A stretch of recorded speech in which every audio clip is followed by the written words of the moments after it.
అల్లు అర్జున్ కొత్త cinema director Atlee speed గురించి తెలిసిందే. అడిగినంత రెమ్యూనరేషన్ చేతి నిండా బడ్జెట్ ఇస్తే చాలు జెట్ స్పీడ్ లో సినిమాలు తీసేస్తాడు. అందుకే బన్నీతో మూవీ తర్వాత వెంటనే మరో pan India hero dates lock చేశాడని టాక్ వినిపిస్తోంది.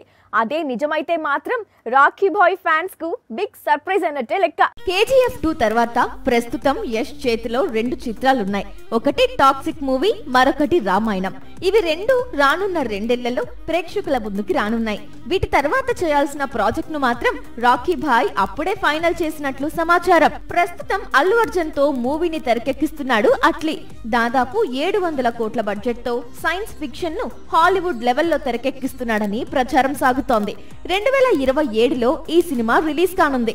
బన్నీతో మూవీ తర్వాత అట్లీ వెంటనే యష్ తో పాన్ ఇండియా ప్రాజెక్ట్ ను తెరకెక్కించనున్నాడట. ఇందుకు సంబంధించిన స్టోరీ వర్క్ ఆల్రెడీ స్టార్ట్ అయిందట. పేదవాడి పక్షాన నిలబడతాం, ప్రజా గొంతుకై నినదిస్తాం. వాయిస్ ఆఫ్ వాయిస్లెస్, తెలుగువారి మనస్సాక్షి సాక్షి టీవీ. సాక్షి టీవీ ప్రసారాల కోసం మీ స్థానిక కేబుల్ ఆపరేటర్ను వెంటనే సంప్రదించండి.